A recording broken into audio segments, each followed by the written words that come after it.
Hey humans, how's it going? Susan Ruth here. Thanks for listening to another episode of Hey Human Podcast. This is episode 326, and I had a conversation with August Dannehl. August is a United States Navy veteran. After 9/11, he felt compelled to do something, and he joined the Navy, becoming a nuclear reactor electrician. He's also a chef and a filmmaker. He's head of production at We Are the Mighty, which is a veteran-led media agency producing content for military families. And he was really born into showbiz because both his parents are Broadway actors. I really enjoyed talking with August. He's a fascinating guy. We talked about everything under the sun, and I think you're really going to enjoy this episode. If you'd like to check out other episodes that are in the vein of this one, check out episode 229 with Eric Jones, episode 122 with Jeff, or episode 46 with Luke Pell. If you're looking for older episodes of Hey Human and can't find them on your apps that only hold 300 at a time, you can go to blubrry.com/heyhuman with Susan Ruth. That's BLUBRRY.com/heyhuman with Susan Ruth. There you'll find all the episodes from the beginning, or you can visit heyhumanpodcast.com and click episode links on either the podcast section or the human section of the site. In other news, as I said, check out heyhumanpodcast.com for links and to learn more about my guests and the show in general. You can go to susanruth.com to learn more about me, and please follow Susan Ruthism and Hey Human Podcast on social media. Also, please check out my new relationships and sex show, Are We There Yet?, with sexologist and healthcare practitioner and my friend Mara Edelman. It's on YouTube under youtube.com/Are We There Yet podcast show. Thanks for listening. Be well, stay safe, take care of each other. All right, here we go. August Dannehl, welcome to Hey Human. Thank you for having me. I'm happy to be here. Yay! Yes. So, I've known you all of 2 weeks, maybe? 2 fantastic weeks. I'll never be the same. I know, we're changed for good now. But we chatted a little bit at the get-together that we met at, and you seem like a really fascinating guy. And every time I meet somebody fascinating, I think, hey, maybe I could talk them into being on the show. So thanks for being here. Well, thank you. Thanks for thinking that. Yeah. Do you prefer Augie or August? Augie. Okay. August is for the credits and for when my mother gets mad at you. Gets mad at me. I understand. Yeah. She gives you the full August. Government name. Yeah. I get it. You grew up here in California? I grew up everywhere. So I was born here in LA. Both my parents were actors, and they had done Broadway, a lot of Broadway before moving to LA, and they were trying to parlay Broadway into television and film, like a lot of actors do, and didn't succeed at all. So Did they meet on Broadway? They met. So the story of my parents meeting is interesting. It's connected to the story of my stepfather and my mom meeting too. So in 1980, my mom played Evita on Broadway in Evita. I love Evita. It's a good one. And it's basically an opera. Is your mother Madonna? No, she was Evita before Madonna was Evita. My mom was Evita, and my dad, when the Broadway production went to the world tour, my dad came into the cast as Che. So my mom was Evita and my dad was Che, and that's how they met. Where the story is a little juicier is that the Broadway production's musical director is a guy by the name of Paul Gemignani, who is my stepfather, who is Paul Gemignani. Yeah. So if you're into Broadway and you follow Broadway and you're a hardcore Broadway fan, you know who Paul Gemignani is. They call him Dr. Broadway. He's been a musical director on Broadway for a long, long time. Pretty much every Stephen Sondheim show, Paul has MD'd, and Evita and many others. So my parents met, they kind of fell in love, but before that, my mom and my stepfather, and I think I can talk about this now publicly because there's a book I didn't even think I was going to be plugging something, but like there's the story of my stepdad just came out in a book form. There's a book about my stepdad now, and it has this kind of stuff in it. But my stepfather was married at the time, and they were sort of having an affair. Scandalous. Yeah, right. And what I didn't know until I read the book was that my mom sort of gave him an ultimatum when the Broadway production was going to the international tour. My mom was like, "You have to leave your wife, or we can't keep doing this." And my stepdad has a son, and at the time he was young, and Paul, my stepdad, didn't feel comfortable leaving his wife in that situation. So she said, "Okay, well, this is not going to work." So they went on tour, and my mom and my dad met, and a year later they had me. So they came back from tour, and they moved to LA, and they had me here, and we lived here for about 5 years in LA. Before they couldn't take it anymore, and they had to move back to the East Coast. They couldn't take it. Why? I mean, every story I hear from my parents about LA is just like awful. They lived in Van Nuys. They were struggling actors. They weren't getting much work. My dad worked at the airport. You know, my dad also had problems with alcohol and substances, mostly weed, but like there was other drugs here and there. So it was kind of like a tormented time for them. They weren't really finding their own way here, and they always had a bad taste in their mouth with LA. And then how did she finally end up with your stepdad? Yeah, so fast forward 10 years, they did some more Broadway. My mom and my dad were in Showboat on Broadway. Then my mom took that to Toronto, and my dad was doing the Fantastics in different places and Parade and lots of touring productions. So I was basically like a nomad for a lot of my childhood. I was kind of a gypsy because I was like traveling. Sometimes both my parents were on tour with shows, or one was on tour, and I'd have to fly to meet them, to see them. And about 8 or 9 years old, it finally got to like a place where like they weren't happy together. I mean, I don't remember them happy together at all, but it started to kind of manifest itself in like them just being separated all the time, and usually by far distances. So I'm like going from, you know, Texas, where my dad is like on tour with something, to Toronto, Canada, where my mom's doing Showboat in Toronto, you know, so I'd be like flying alone a lot. Only child, yeah. So finally, when I was about 10, my mom just kind of had, I don't know if there was like a breaking point or what, but like my mom just had to divorce my dad because, you know, he was always kind of like, he's very the quintessential alcoholic with denial, like he won't fess up to anything, and finally that was just too much, and she divorced him. And I don't know how much kind of planning was going on, but there was not much time between the divorce and my mom remarrying Paul. You know, like Paul got divorced relatively around the same time from his wife. Alexander, his son, had moved on to college, and my mom and Paul both got divorced. And I can still remember it like it was yesterday. Like my mom took me to see A Christmas Carol in New York. It's every year during Christmas time they do A Christmas Carol at Madison Square Garden. And like after the show, she like brought me down to the pit where Paul, as the conductor, is like doing his thing, and that's where I met him for the first time. And you know, soon after that, it was like they bought a house together, and that's where I lived from about 12 years old, like 6th or 7th grade, all the way up until I graduated high school. Was that surreal to transition from the first life into the second life? I don't know if surreal was the like the feeling, the emotion I had. It was mostly just relief.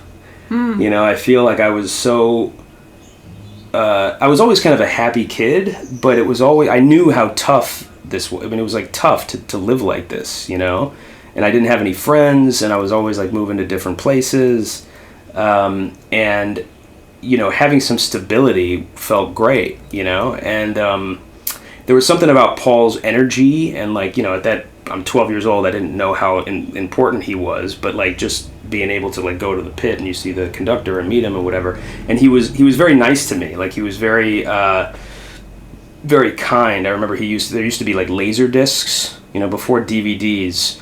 If you didn't have a VHS, if you wanted a higher quality home video experience, you'd have a laser disc. And he had all these laser discs, and one of the first things he ever did for me was like he taped a bunch of his laser discs onto tape for me on a VHS cassette, so I could watch like, I don't know, it was like Ace Ventura or like Terminator 2 and these other movies. That's nice. So yeah, those are like the early memories I have of him.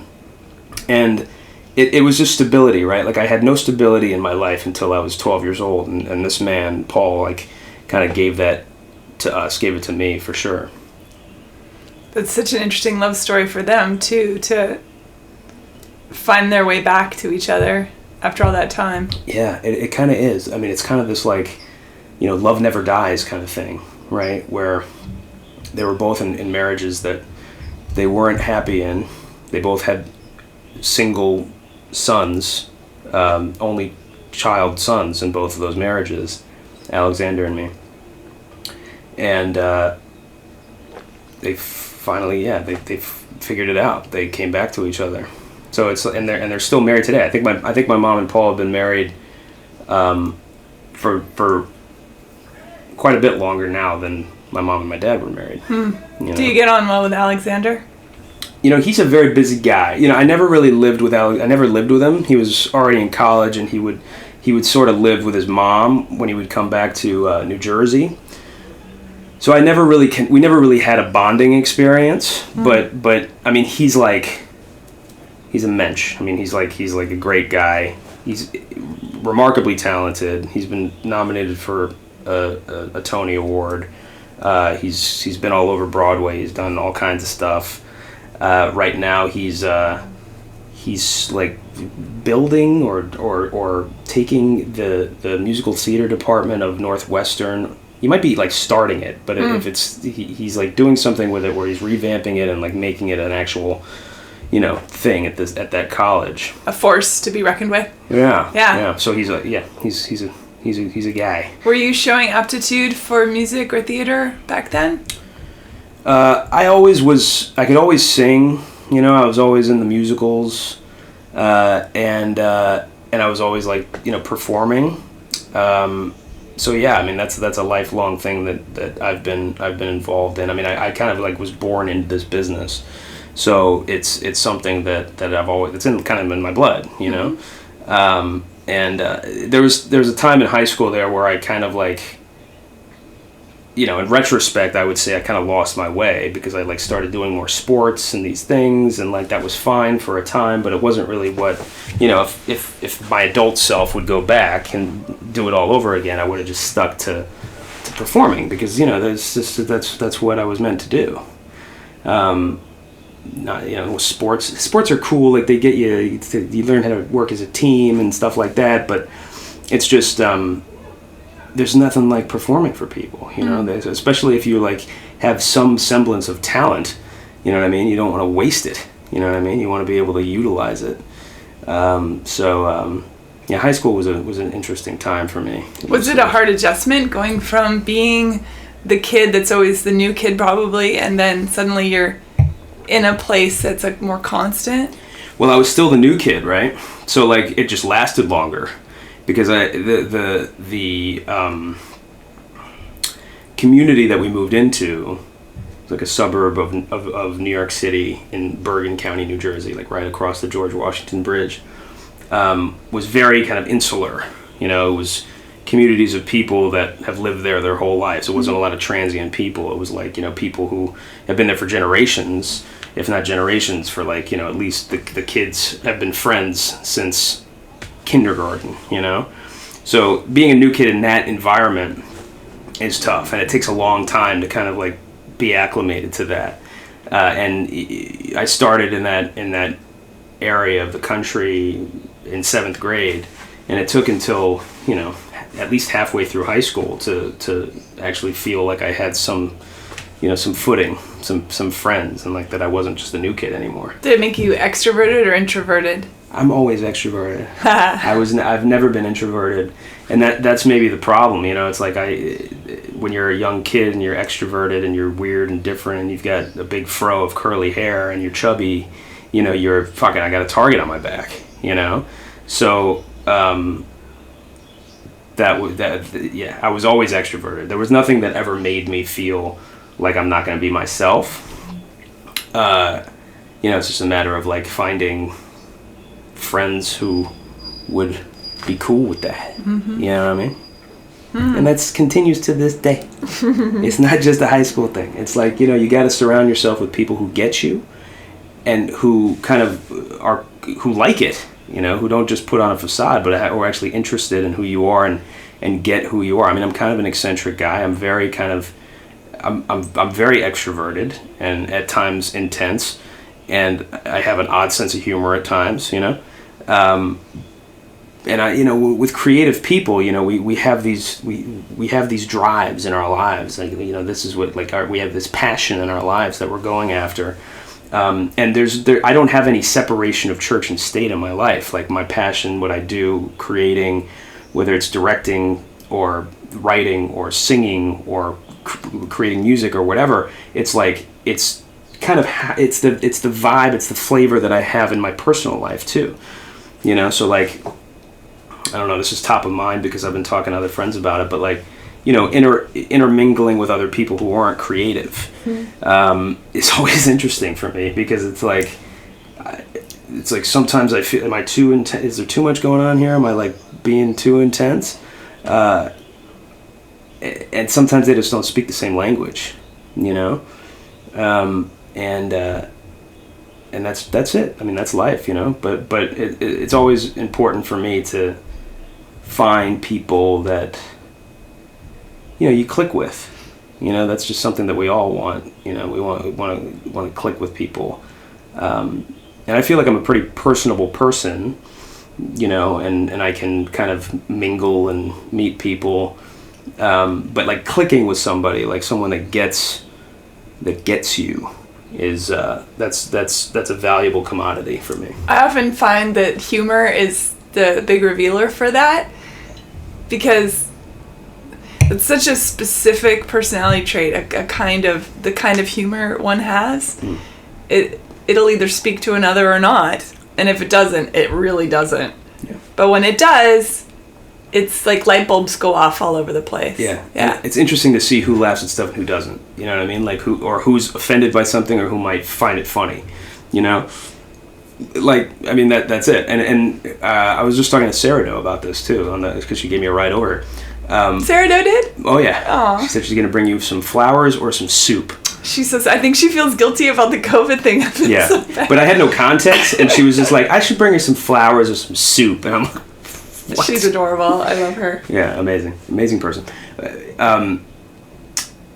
But we were talking about comedy, stand-up comedy, because she just did that wedding. She made that like sort of story speech, gave that story speech at the wedding.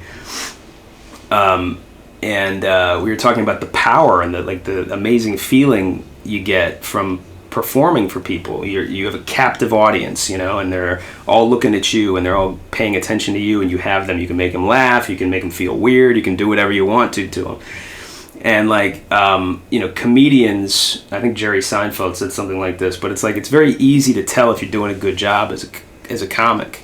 They're going to laugh or they're not going to laugh. It's an involuntary response, to get like a genuine laugh. And that's, that's a good barometer on like, hey, do you get what's going on here? You understand? Like we click, you get my sense of humor. That's why I find stand-up so brave. Yeah, but if you can do it. Yeah. If you can like have that power, I mean, what an amazing feeling. Yeah, absolutely. So I know from our conversation at the party that your father is Turkish? My mom. Your mom is Turkish. My mom's dad was born in Istanbul. Okay. Did that at all shape your childhood and identity? Well, it does today.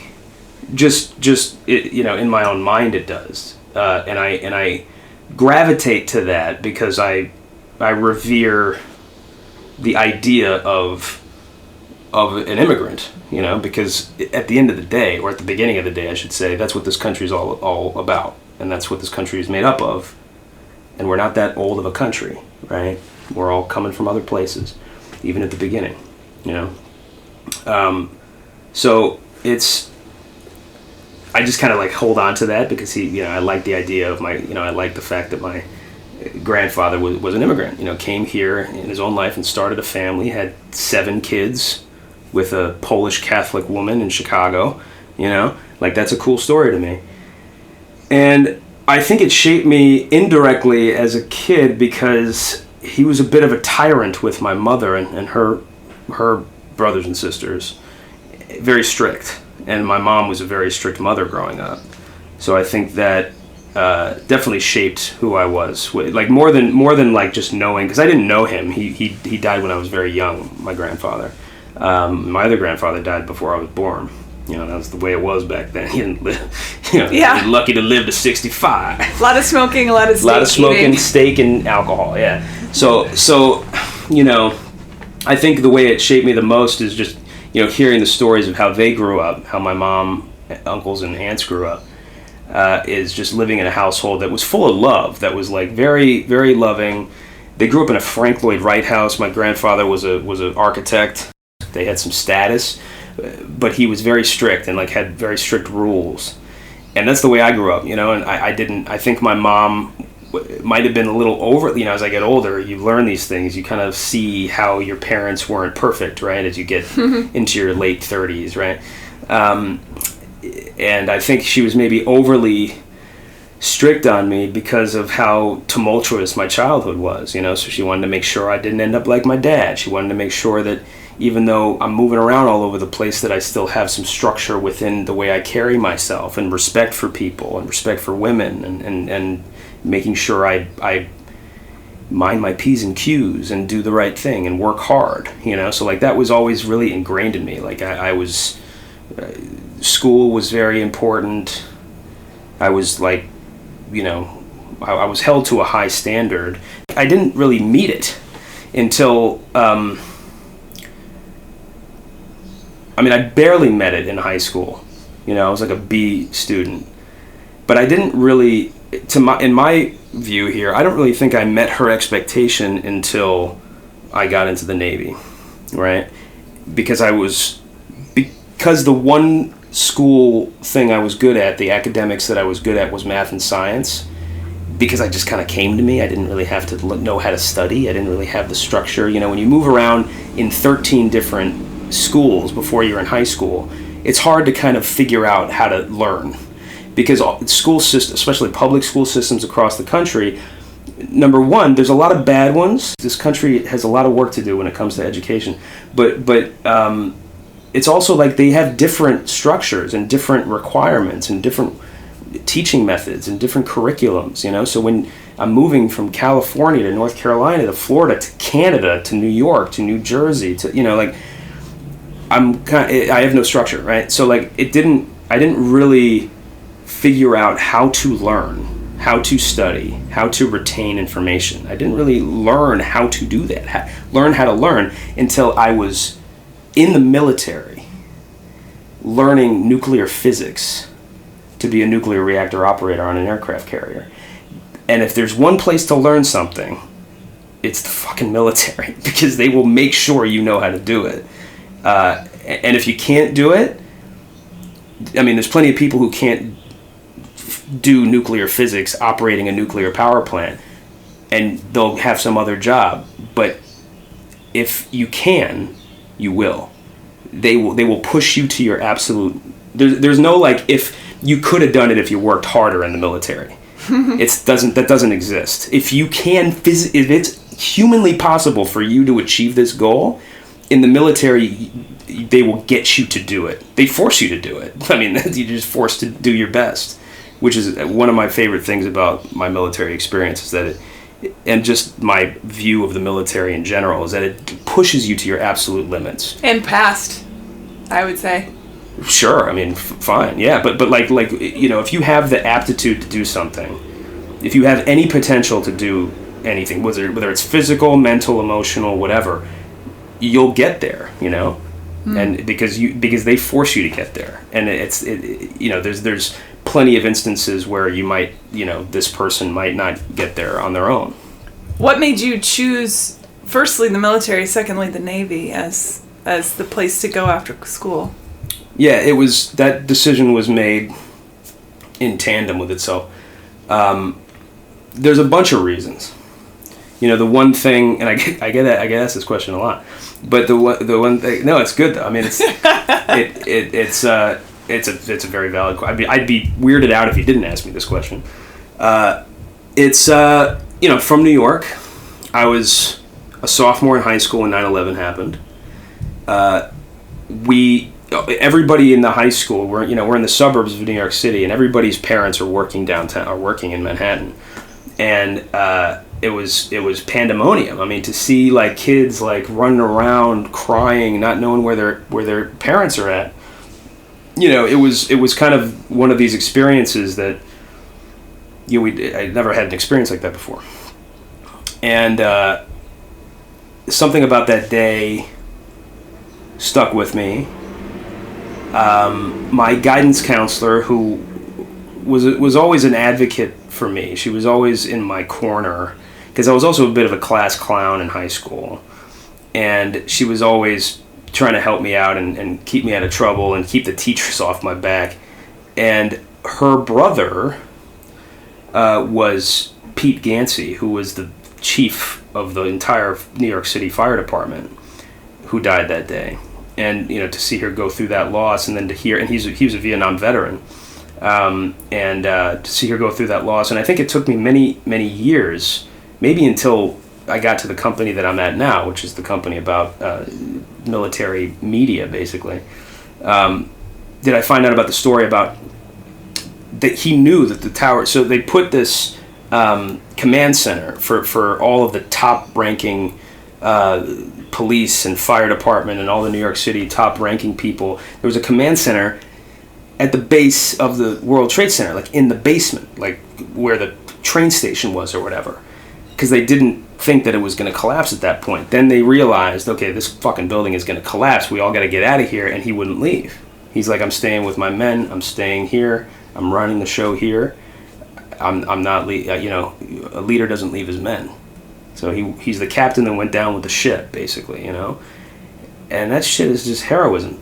So that inspired me. I always wanted to go, since I was about 11 or 12 years old, I wanted to go to NYU Film School, right? And I didn't have any I didn't want to go anywhere else. I was like, if I'm going to go to film school, I'm going to go to NYU Film School. That's where I'm going to go. And I certainly wasn't going to get in at a high school. I just didn't have the grades. I didn't have, these schools don't take more than 1, 2, 3 people from one school. So you have to be up there. And I was like 250 on the list of kids in my class, GPA-wise. So I was like, okay, they're not going to come all the way down. Why would they come all the way down to the bottom of the list to get somebody? Also, I was raised to, even though my stepdad was well off, I was raised by all 3 of my parents that, like, once you're 18, you're done. Like, you're an adult. You don't take anything from anybody anymore. You make your own way. So, very expensive school, right? So, like, the Navy was the way to do it. The Navy was the way to get to the place where I would get in, and the Navy was the place to help me pay for it. So, why Navy? I was raised by the Broadway community, not only my parents, but the dancers and the singers and the whatever that were my surrogate parents my entire life. My grandfather was a pilot in World War II, was a Marine Corps pilot in World War II, but I never came in contact with the military ever. I still to this day have hardly fired a gun ever, even after being in the Navy.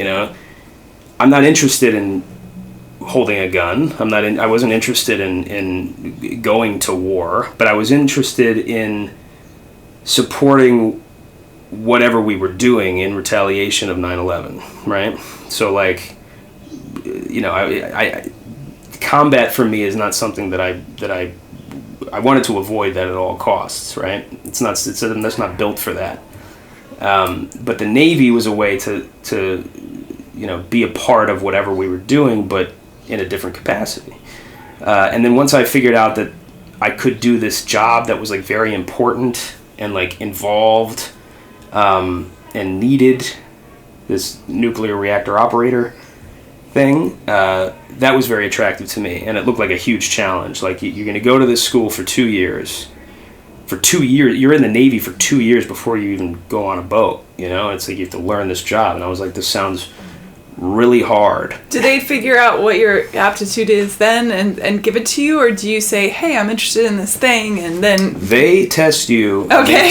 They tell you what you're going to do in the Navy, basically. Yeah. At least in that year, 2004, they give you what's called the ASVAB test, and this is given to all branches of the military, people who are coming in to enlist in the military. And this is like the uber crazy, insane aptitude test. It's got everything on it. It's got like everything an SAT has, to like rudimentary, like, kind of IQ testing, to like how does a carburetor work on a car. So there's like plenty of stuff on the test that you might just totally not even fucking have an idea about, right, and totally flunk it out. But they want to know what you can do. They want to know, could he be a mechanic? Could he, does he know more about weapons? Does he know more, like what is this person or she? What does this person know about? So we can place them. So I did okay on the ASVAB. I got an 80, the 80th percentile, right? A lot of nukes are 99. A lot of nukes are doing better than everybody else, right?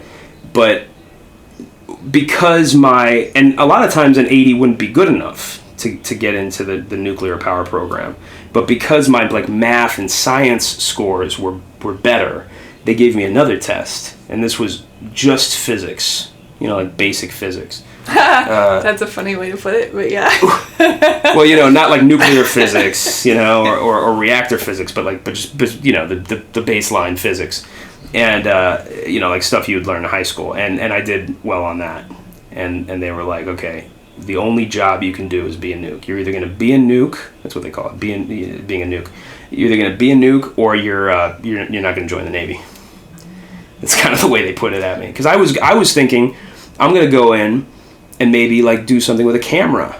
Like maybe be some kind of like videographer or something, so I can keep like down the road of being a filmmaker somehow. But still be in the Navy. And they were like, no, like we have plenty of those. We need, when you test into the nuclear power program, they do whatever they can do they give you money sometimes, they'll give you a bonus, they do all these things to get you into the school program, because through the school program they lose about 50%. The attrition is about 50%, so they have to get as many people that might make it through the school to get to the fleet, because they need, on an aircraft carrier, there's about 300 nukes on an aircraft carrier. There's about 50 or 60 nukes on a sub, and there's 13 aircraft carriers, and there's like 20 subs or something. I bet you're very happy that you ended up on an aircraft carrier and not a submarine. That's the kind of nice thing, I guess, because there's such smaller amount of people, fewer amount of people on a submarine. You actually have to opt to be on a sub. You have to they get enough volunteers that want to go sub that they don't need to voluntold, as we say in the military, someone to go submarine. So I was like, no, fuck, I'm not going to go submarine. Fuck that.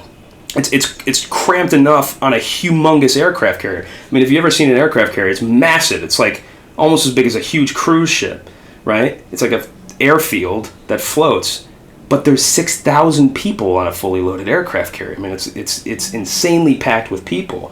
So there's people everywhere. So and when you're enlisted, you're the dregs, so you're sleeping in steerage, like we had when you sleep in the Navy, you sleep in a place it's called berthing, and you go in, and we call them six packs, because you live in this tiny little area that has 2 bunk beds on either side, but instead of just 2 beds, they have 3. So in about the same amount of space like that, and like half of what you're with there, right? You have 3 people living. Not it was just smelly in there. Well, in the nuke quarters, yeah, because all those guys are like talk about. I'm sorry, my fellow nuke brethren, but like talk about like dork nerd. What's the new term that is? Oh, incel. Yeah, like it's kind of like, I mean, you know, not that they're... That's involuntary celibacy, though. Involuntary which I guess... yeah, well, it's funny, because it's like... But smart. I mean, that's... Incredibly smart. I mean... You need those kinds of people to... That's why the military is so interesting, is because it takes all shapes and sizes. It takes all kinds of people. I mean, musicians. It takes all kinds of... Oh, the Marine Corps band is badass. Yeah, Marine Corps, Army Field Band. We were talking about my dad, and he's this, you know, he's not the quintessential, my dad's an alcoholic and he fucking, you know, beat me up and that. He's the exact opposite. He's like... Got drunk and painted? Kinda. I mean, he would get drunk and play the guitar. Oh. And he'd want me to sing with him. And he would get drunk and be like, you know, he would get, you know, he still gets drunk and calls me, and he like has these big, overly eccentric, overly complicated, distorted views of the world, right? Like, so he kind of, he has this complex where he feels like the world is out to get him, and that the world's unfair, and that people suck, and people are assholes and everything. But like, everything I do is... I mean, I could get arrested, and he would be like, that fucking cop didn't know what the fuck he was doing, and you're in the right, and like everything, I can do no wrong, right? That's sweet. It's sweet, but it's distorted and it's false, you know, and it's not healthy. But Nicolas Cage in Leaving Las Vegas, oh, what a movie, is my dad. I mean, his you know. Not that my dad is that sad to want to kill himself with alcohol, but his mannerisms, and that's where I really fell in love with Nicolas Cage, where he was able to embody that, and he won the Academy Award for that, but he was able to embody that character and the idea of like kind of a flamboyant, insane alcoholic who's got these real deep, dark demons, and they come out in these like, you know, like kind of crazy ways, and that's part of who just Nicolas Cage is my dad. You know, he's like very loud. I mean, he's basically an opera singer, you know, and he's a very kind of loud and big person and weird. You know, like once you get to know me a little bit more, you'll know that I'm weird. But if you think that I'm weird, like, I mean, he's like next level. Right. You should see that movie. I gotta see it. Yeah. I gotta see it. So we stopped for a second so you could use the facilities. Oh yeah. And you saw that I have Nick Cage picture when you first walk in my door. Right. He protects the place. That's good. Gotta have it. Yeah. And then I have the poster from his most recent movie on my refrigerator. And something talent. Unbearable weight of massive talent. Right. And it was fantastic. I gotta see it because I also love meta in movies. I love it when we're... Oh, it's very meta. Yeah, I love it when it's like we're sort of seeing into the world of the real Nicolas Cage and, you know, what he goes through as an actor and that kind of thing. So it was delightful to go to that premiere because before the movie they showed trailers, but they showed trailers from all of his movies. Oh, that's hilarious. That's so perfect. It was great. It's just all about Nick Cage. It was so the Nick wonderful. Cage show. And there were people dressed... the audience was filled with people dressed in various incarnations of Nick Cage characters, and then they had these carnival type Nick Cages with giant Nick Cage heads from various movies. It's become a thing. I got friends with like Nick Cage pajamas with his face all over them and stuff. He's the best. It's like this whole thing right now. He's the best. Mm-hmm. Yeah. Nick Cage is becoming like a fashion genre. Yeah, I love it. Are you wearing Nick Cage tonight? Yeah. He's just he would be a great interview. I would love to interview him. Oh fuck, are you kidding me? He would I'll be come fantastic. and film it if you get Nick Cage. Yeah, Jesus I would Christ. love that. If anyone's listening that knows Nicolas Cage, please set that up for me. Goodness. All right, so back to you. Okay. Why Navy over all the other branches then? It was about not being in the shit. Okay. Oh, right? I'm sorry. We did talk about it a little bit. Yeah. But also once I figured out, you didn't want to like the Marines are the first to show up to all the Army, terrible stuff, and Marines, Army, and even part of the Navy, right? I mean, the Navy SEALs, obviously, Navy SEALs, but there's plenty of, like, the Navy Seabees are the ones building shit over there. The the corpsmen, the Navy corpsmen are the ones with the Marines fixing them up. I mean, if you want to talk to someone who has some serious demons, it's a corpsman, because they see all the worst stuff. Mm-hmm. I have a few Marine friends that have decent nightmares for sure. Yeah. Did you, because of the thing that inspired you to sign up, 9/11 being what it was, and then knowing that it was one of the reasons, having it be kind of a bait and switch with the Iraq War? Mm-hmm. Yeah, so I mean, here's the thing. There are plenty of problems with the way our country works. Sure. I think one of the biggest problems is the military-industrial complex and the connection it has to private corporations, right? Like, we spend an exorbitant amount of money on the military, and then 90%, if not more, of that money is going into the pockets of these American corporations. So you can see how there's a bit of, like, there's some corruption happening. Absolutely. War is big business. War is big business, and after World War II, war was big business for a number of reasons. One was commerce, it kind of helps the country. But military commerce is a different story. Like buying a bunch of soup and stuff because we have this military kind of thing, this military apparatus that helps us be efficient with how we're producing mass quantities of things is one thing. But buying F-22 Raptors and building new aircraft carriers and new ships and spending money on all this weaponry when the Pentagon isn't even ordering it, when the Pentagon says, no, we're good, we have all this stuff. Many times over. When they don't even, the military officials say we don't even need this stuff and they're getting it anyway, obviously they're doing this because they're taking our money, our taxpayer dollars, and they're moving it over to Halliburton, and they're moving it over to Northrop Grumman, they're moving it over to Raytheon, because those are all American companies that are friends and have amazing, these lobbyists. I mean, the fact that we have lobbyists in this country and no other country in the world basically doesn't. I mean, it's like, hello, there's obviously a problem here. Big time. Why is that legal? Legal bribery, yeah. It's insane. Yeah. So, the Iraq War was bull. I mean, I think any veteran is going to tell you the Iraq War is bullshit. One of my biggest problems with the military, and I have many friends who have served, and my biggest problem is the fact that the military has no problem preparing people to be soldiers and to be military, and then completely abandons them on the other side. Yeah. And that disgusts me, and I have a major issue with that, because it's not a problem that's insurmountable, and yet it's a problem that is grossly ignored. Here's the thing. I don't think they totally abandon us. Well, I mean, there are veteran programs and all that stuff, but it sort of feels like just enough. The problem, here's the thing. So I'm going to start, I'll tell you the story of the past 10 years of my life, which was, I told you I joined the Navy because I wasn't going to get into NYU. I got into NYU, but only after I got into Columbia, and then I went to NYU from Columbia.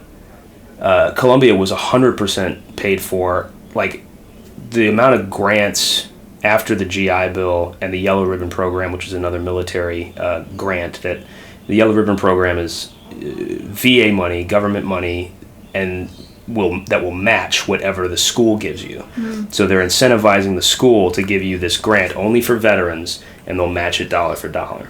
So at Columbia, I was like overflowing my account, so I was literally being paid to go to an Ivy League school. On top of being paid to go to an Ivy League school, I was being paid to go to an Ivy League school again, because I was getting paid $3,000 a month to go to school in New York City, because they were paying me based on the cost of living of where the school was. I can't say, it's hard for me to complain about that. I feel like every veteran, that they should never have to pay a medical bill again. They should never have to pay for school again. Hell, they shouldn't have to pay for groceries or rent.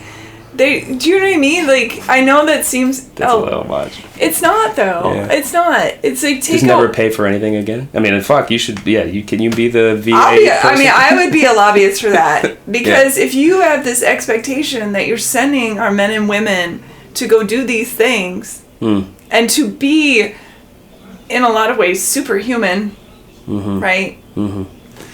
I think the fact that I think it's a simpler issue, because like imagine making that happen.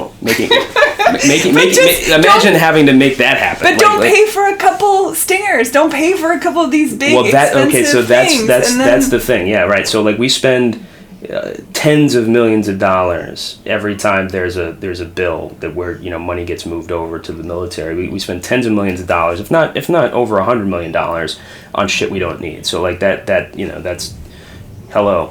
So like save that money.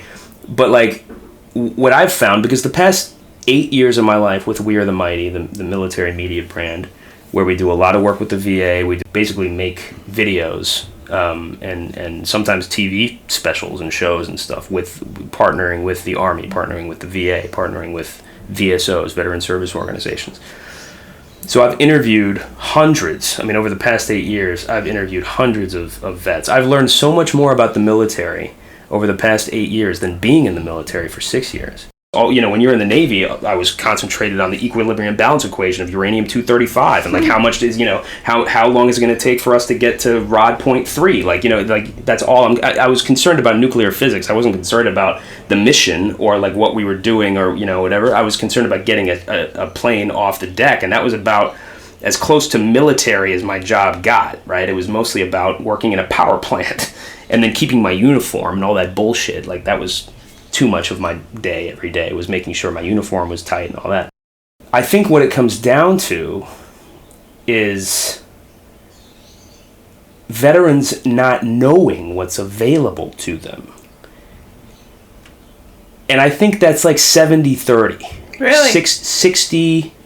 60-40 on like vet the system, right? Like, a lot of vets, this is that age-old question of like, where does it become your own responsibility to make sure you're good, and how much do you need, how much do we as the system, how much does the system need to reach out and help, right? Some of those folks are pretty broken, though. That's the thing, is like, for people that are locked, I mean, I'm writing 4 scripted short films right now for the VA mental health department, the research part of mental health, because, I mean, this is an amazing thing to say out loud, but like, they have trusted me to write, produce, direct, and make these 4 like 10-minute short films about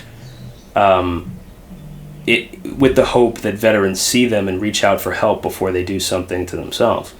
And it's through the research department, so it's like they're going to test it and they're going to see if this is working, and I'm working with these doctors I'm getting notes on my scripts from doctors, from mental health professionals, which is interesting, a lot of these guys, and I'm taking true stories. I'm getting like mental health transcripts from calls and sessions and things that veteran patients have offered, and I'm basing these stories on reality.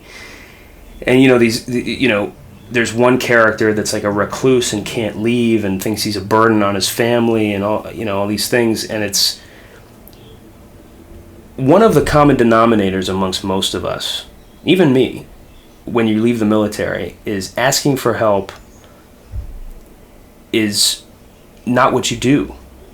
When you're in the military, you're conditioned to make it work, to complete the mission, to do at all costs to get it done, and weakness is death, right? Like, you show weakness, you and your battle buddies, your crew, are dead.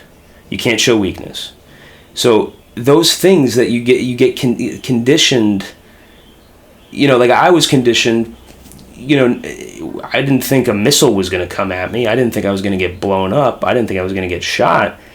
But I was conditioned to think that if I made a mistake, in the process of transferring the electric plant or starting up a generator, that you can cause a steam explosion, and you're not only going to blow us all up, you're going to Chernobyl the fucking this side of the planet. You know what I mean? Yeah. So it was like absolutely no mistakes. Any little mistake, you know, you open the wrong valve and a little bit of water leaks out. You know, it's like any little mistake was like someone's going to die.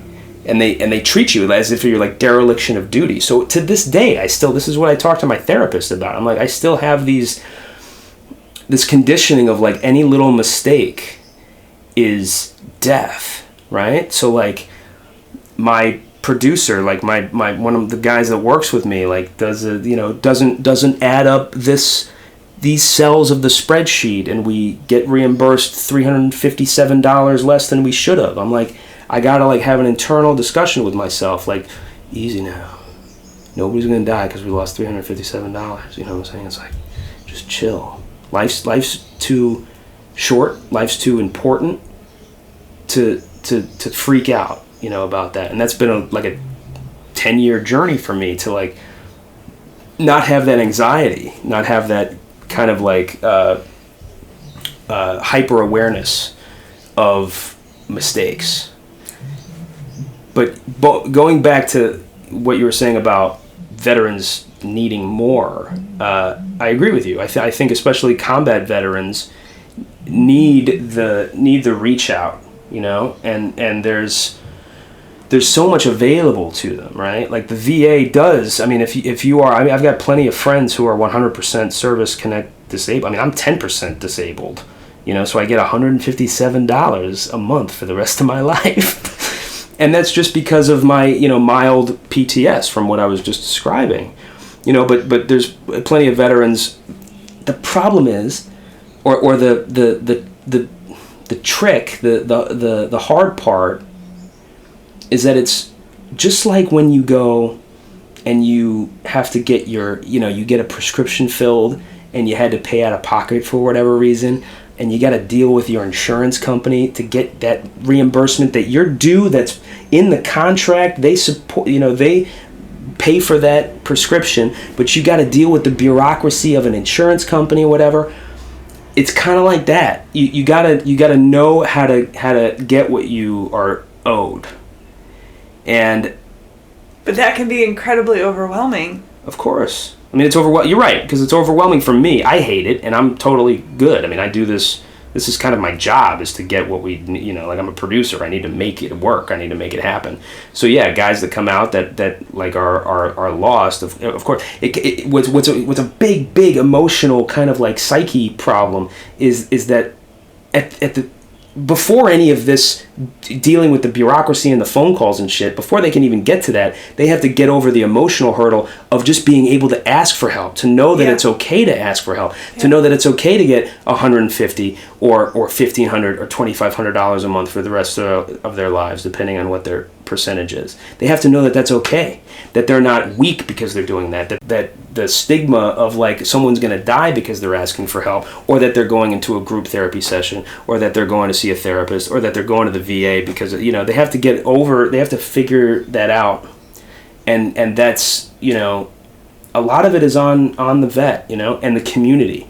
So like, I think the VA is great. I've met a lot of great people at the VA, and they do a lot of great work. But it's really important that vets like me and other veterans in the community are aware of this. And we're not just, I mean, most vets that I know, if not all vets, you know, we stay in this community for life. I mean, it's a lifelong brother-sisterhood thing. You know, you don't just leave it. It's not like, you know, I worked at Goldman Sachs and I don't anymore, I'm gone. You know, it's like this is like a family that you've created. So it's like important for us veterans who are doing well and who are emotionally adjusted and cool to like keep an eye out for the ones that are in a tough place. Yeah. And I'm incredibly fulfilled in the work that I do. Like working on these videos and this creativity. I mean, I'm able to write scripts and get SAG actors to come perform, and we make little movies because we're trying, and the whole purpose of it, it's totally funded, and the purpose of it is to help veterans and to mitigate the numbers of veteran suicide, and to inspire veterans to get help, and for them to know that it's available to them for free. It's available it's out there for them. There's plenty of stuff out there for us vets. They just need to know about it. They need to be okay with getting it, and they need to like know that it's there for them. That it needs to be offered to them. One of my Marine friends who basically is the Marine equivalent of a Navy SEAL, right? A recon Marine. Yeah, and he basically said to me, very drunk one night, the Marines made me a serial killer, but they didn't unmake me after they did what they needed. And that will always stay with me.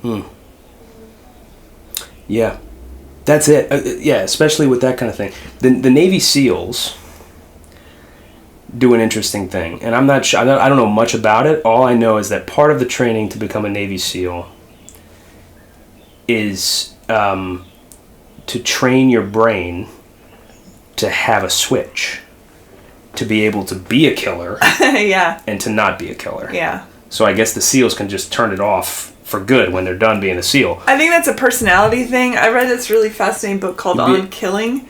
Yeah. And it talked about how in World War II, for example, that the kill rate of people when they shot their weapons was quite low. And when Vietnam came around, they had to figure out how to get military folks who were at the front or who were in the bush, I guess, to be able to shoot to kill, because the humanity of it, right, was still prevalent in people. And they had to remove the humanity in order for them to look at the enemy as a monster or as something to kill. Yeah. And that they brought in psychologists and psychiatrists to figure out the best way to do that.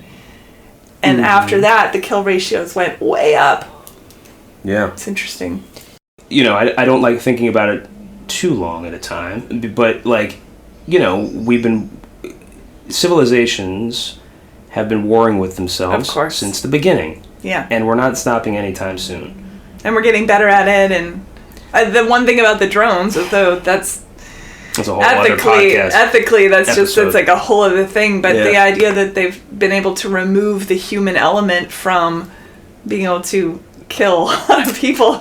Well, this is another episode for you, and you should try to find an Air Force vet who was a drone operator. But the problem with the drones is they're not removing the human element 100%. What they're doing is they're making it like a video game, right? Or it inherently it's like a video game, and instead of a 38-year-old combat Navy pilot, like a Top Gun pilot, dropping a bomb with all of this work that he has to do, or she has to get there and laser guide the thing and all this research and stuff.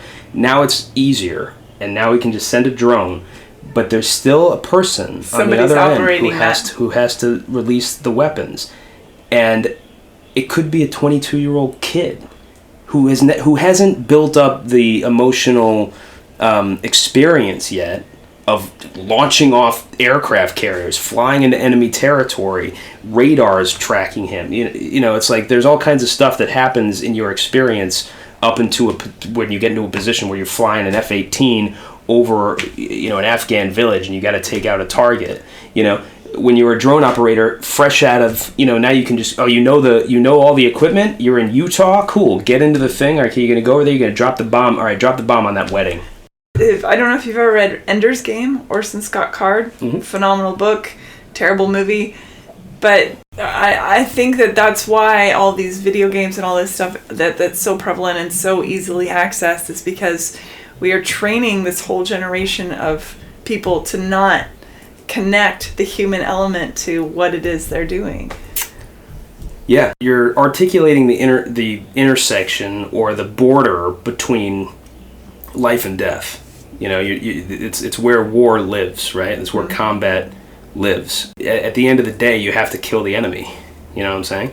There's other ways of doing it. You cut off the supply chain. There's 100 different ways of doing it. But at the end, if you're a Marine and you're in combat, or you're a drone operator, or you're a fighter pilot and you got to take out a target, it's death, right? And bringing this full circle back to your question of why I joined the Navy and not any other branch, is because when I joined the Navy, and then when I knew I was going to be an engineer, I knew this was not going to be part of my job. Part of my job was not going to be hitting a button on a drone, dropping ordnance, or being in a situation where I was going to have to kill someone. It's a lot to ask of a person. I mean, it's the most you can possibly ask of someone, is to be put into, number one, be put into a situation where your life is on the line, right? And then two, to be put in a situation where you're going to have to kill someone else. But, this is a hard conversation to have when you think about who we're actually fighting these days. I don't know if it's harder or easier to talk about with Vietnam or World War II, but these days it's really interesting to think about, because these days when like your Marine friends, our Marine friends are in country and they're fighting ISIS, or they're fighting the Taliban, or they're fighting these factions, they have no they've really fucked up idea of life. The enemy does, right? They have a very skewed, just hard to relate to outlook on the sanctity of life. I mean, I guess you could say the same for kamikaze pilots, but like it's like strapping weaponry to children and sending them. It's insane. Yeah, it is. I mean, there's just absolutely no respect for life. I mean, even kamikaze. I had this crazy argument with my dad. It was like the first conversation, argument, interaction. It's the first interaction I had with my dad where I felt like an adult. And I think I was like 19, and I was like barely in the Navy, and we were eating, we were at a sushi restaurant in South Carolina. He like came to visit me. That's a great place to have sushi.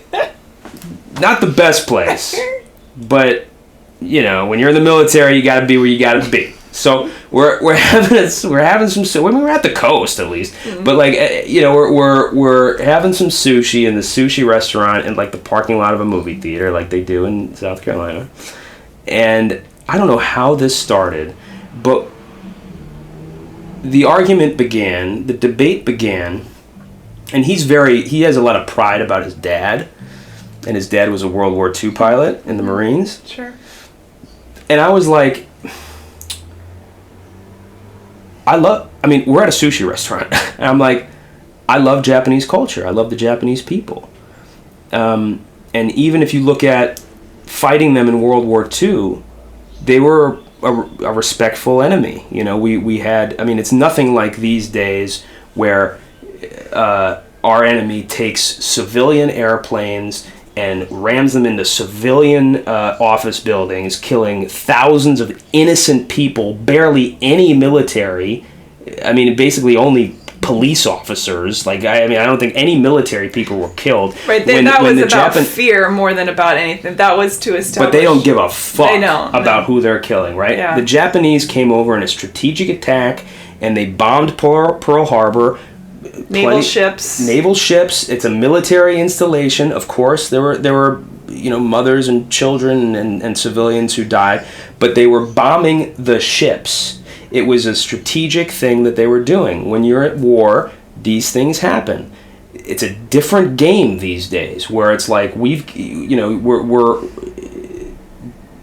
Osama bin Laden came over here and literally just attacked civilians. Like, it was just an attack on civilians, and he got all butthurt. He got like he was offended because I was saying that the Japanese were at a higher level than the Taliban, and I think he was upset because he thought that I was like I was coming after his dad for being the for fighting the Japanese.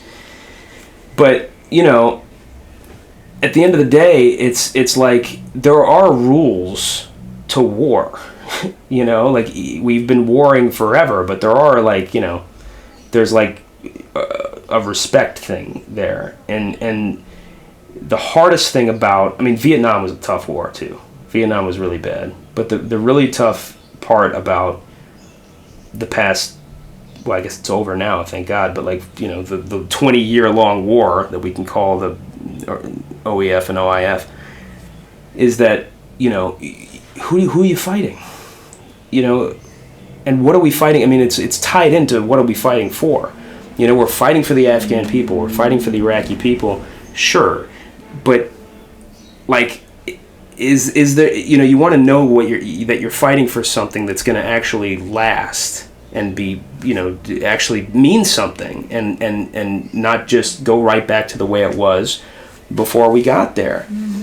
And it's, you know, I'm not a huge history person, but the little history I know about this, it's like, it's not, you know, hello, the Russians tried to do this shit, that, you know, this is the Middle East, that region has been tried to, we've tried to, other countries have tried to fix it for many, many years, and it just kind of, but what's fascinating to me is to like try to empathize, because I just hit a brick wall, because I can empathize with pretty much anyone. I can empathize with a kamikaze pilot, you know, dying for my country because we are in, you know, I'm gonna help our country succeed. I mean, fuck you for helping the Nazis, but like, you know, at least it was like for country. You know, this is like a religion thing now, and it's like, what religion, because it's not the Muslim religion that says it's cool to have your kid blow him or herself up. Yeah, it's not in there. And by the way, for anybody that thinks that, yeah, exactly, read the Quran. It's beautiful. And pound for pound, the Bible is far more violent, FYI. Of course. You know, so it's like, where is this coming from? There can't be that many Timothy McVeighs over there. There can't be that many chemically fucked up in the brain religion, though, the cultism of religion is a powerful force. Look at the Middle Ages, the Inquisition.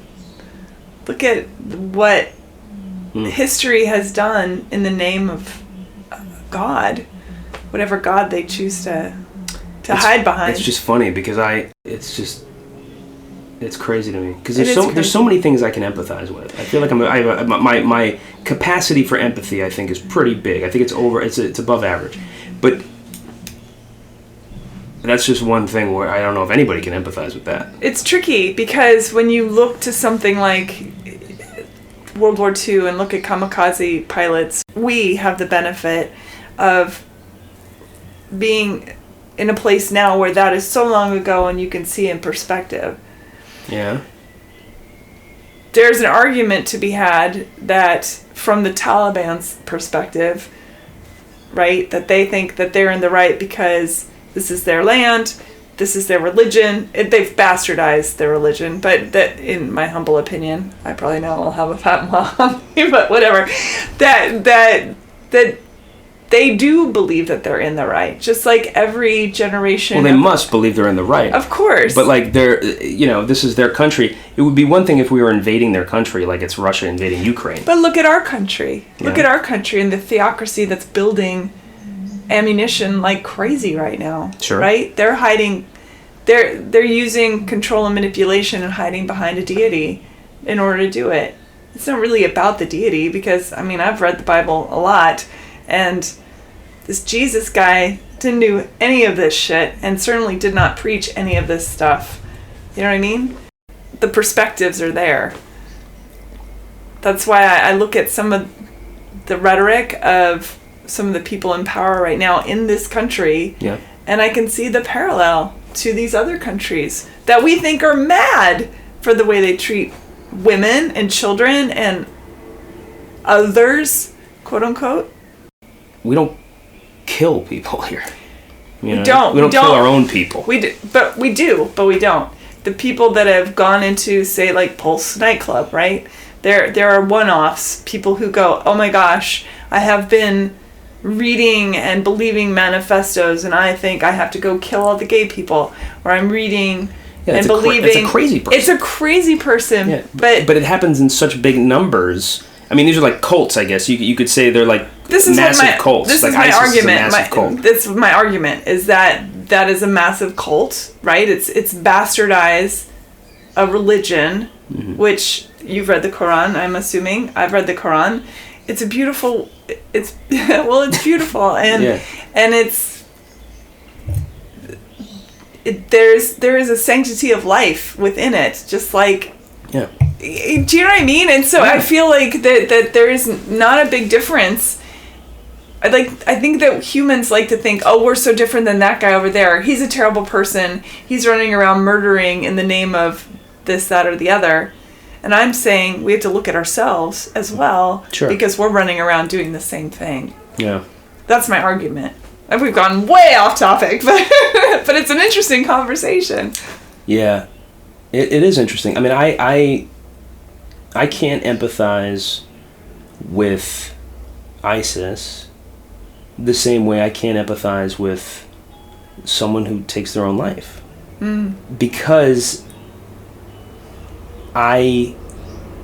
not because I think the person that's taking their own life is like, I was just about to say, not because they're wrong, but like, you know what I mean? They shouldn't do that. I think they're wrong because they shouldn't do that, because life is, there's nothing else. I'm not a very religious person, right? Like I like the idea of thinking that there's a life after life, a life after death. You mean like heaven or like reincarnation?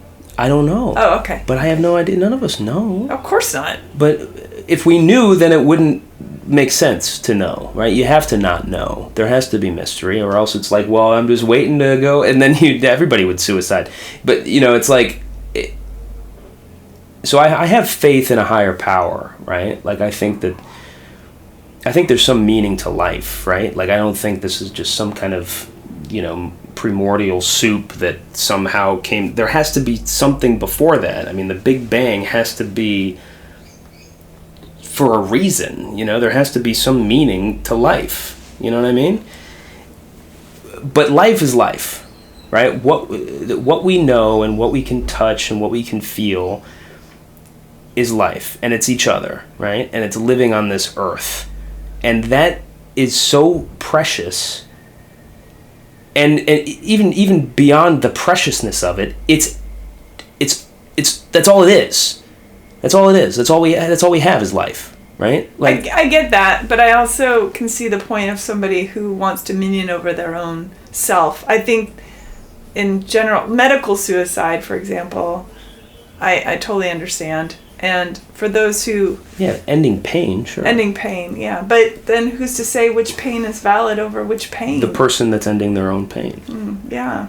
So it's a weird place in my brain as where when somebody takes their own life, I think it's sad and it's a tragedy. And I think it leaves... There's that old saying, God only cries for the living, that it leaves those behind in a very bad place. But I also can see the point of somebody saying, I am in pain, I can't do this anymore, and I'm gonna go. I get that, wanting that dominion over one's own mind and body and soul. I get it. I don't know if I agree with it. Like, I don't know if I myself could take that step, but I can also kind of see it, understand it. I've never been in that situation, right? Like, I've never been so distraught that I feel like that's an option. You're so lucky. Think how lucky I think that is. most of us are, right? I like to think most of us are in that situation where we value life. But valuing of life to me is different than... I think that's a separate thing. I think you can value life and still want to not be on the planet anymore. I think those two things aren't mutually exclusive. That's interesting. Yeah. Value life but want to kill yourself. Really? Because you can value what it is but still not want to be here. Well, value your own life, right? I mean, to me that's what it is. To me, life is your own life. The idea of life. I mean, this is weird. This is getting into an interesting conversation because, like, I often think about having a kid. And, like, it feels like the majority of people in this world, and it feels like it's obvious that the majority of the people in this world live to have kids, right? Like, they have kids. Most people have kids. And they would die for their kids. Right? I'm going to die for my kid. Maybe that happens after you have the kid, because I can't imagine myself... I mean, I would, because I would feel like a dick if I didn't. Like, if my kid was like... if I could save my kid's life by dying, I would, because I would feel like a dick to have my kid die. That would be a shitty reason to die, so I don't feel like a dick. But, like, it's like I don't feel the impetus of it, and maybe you only get that feeling when you have the kid. But I'm not, I'm in the point of my life right now where I'm like, am I gonna have a fucking kid or not? You know what I mean? And my mom is like, are you gonna have a fucking kid or not?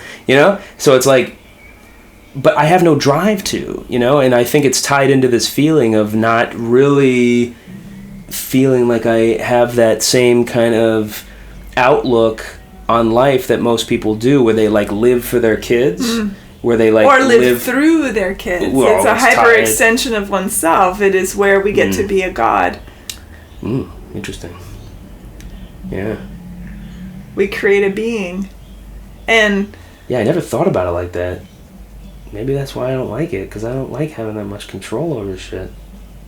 It just doesn't feel right, It doesn't feel... I'm a collaborative person, you know what I mean? I guess you collaborate with one other person to have a kid, but not necessarily, but yeah, sure, you can. There are a lot of people that raise a child, sure, but you need something from somebody else physiologically to have it done. Right. My mom raised me basically by herself, sure, yeah, until my stepdad came along. But look at how the world treats children. Pretty shitty still. We have evolved so far, but we will never be an evolved species until we treat children and animals better. And I'm not saying I'm not a vegan. I eat animals, but I have a respect for the animals I eat. Yeah. I think that as long as there is an abuse of power of those that are weak or weaker or the underdog or what have you, we will suffer as a race, as a species. My biggest response to that is the education thing. So like I have a bit of a chip on my shoulder about going through a lot of tough times as a kid and like making it work for myself. I was never given anything. And don't put me in a room of minorities and having that conversation with the way I look. But like, it's true. I mean, I grew up in a lot of minority communities and I went through a lot of shitty fucking public schools and I wasn't given any attention.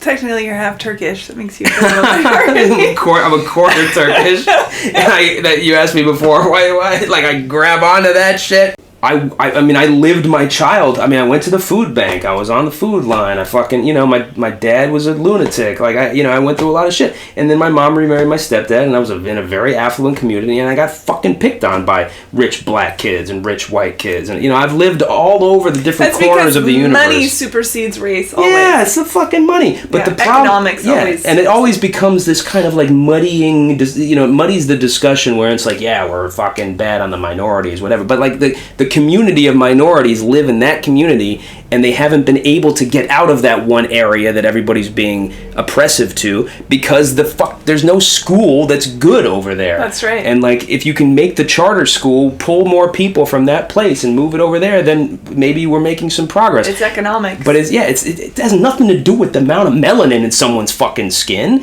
It has to do where they grow up. It just happens to be that all those people growing up over there are black or Latino or whatever. I happen to be the kid who kind of came to that school because we were living in the cheapest fucking place in town because we had no money. Because when you're an out-of-work actor and your dad works at the airport, you live in Van Nuys. That's where you fucking live. So I experienced all different corners and all different, ways of people, And I think, number one, it makes me tremendously informed as to, like, who people are in this country and it gives me empathy for people generally. And then it also, I have to say, it gives me a little bit of a chip on my shoulder because I had to work very hard to get to where I am. I wasn't given anything. I mean, the only entity that has given me anything is the military, is the government for 6 years of my life. Yeah, I get that, but there's also the argument that because you don't have a lot of melanin in your skin, that you still have a leg up, even though you didn't. I'm sure that. You know what I mean? Like I'll give you an example. I get out of speeding tickets. I never have to think that my life is in danger when I get pulled over. Yeah. There's all kinds of little things like that where, of course, I don't have to deal with something because I'm white, right? Being a white veteran is like, it's like, it's like, fucking come on. Cops aren't going to do anything to me, you know what I mean?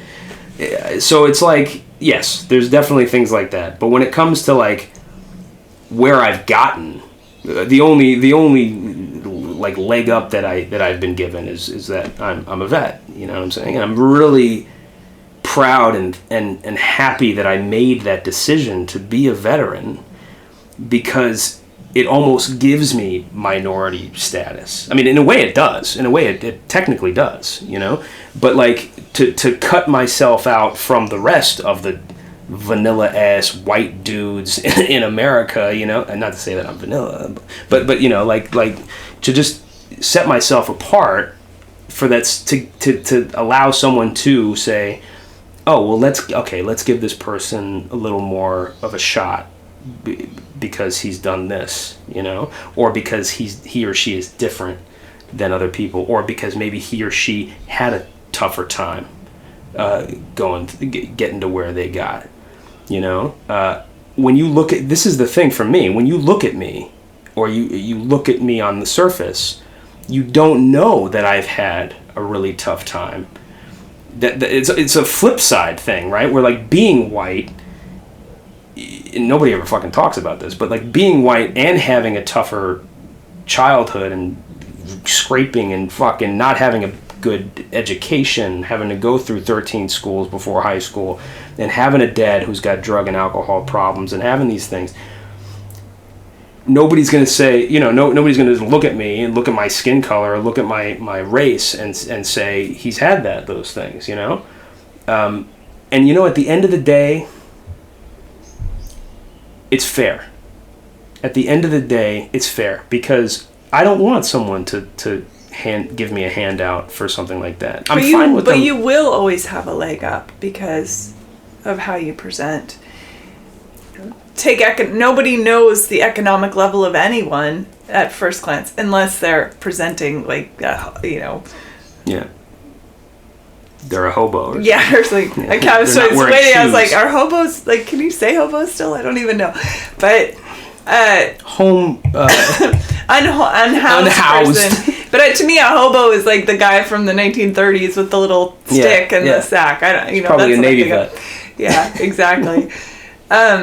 It is an interesting conversation, but you know, it comes down to much of the issues in this country. We have a caste system in this country, and anyone that denies that isn't paying attention. And that's, as you know, I'm a capitalist. Sure, of course I am. Do I want to make some money and have a roof over my head and be able to eat and have insurance and, you know, all that kind of stuff? Yeah. Am I part of a system? Yeah. Is that system broken as fuck? Yes, absolutely. Yeah. It was interesting.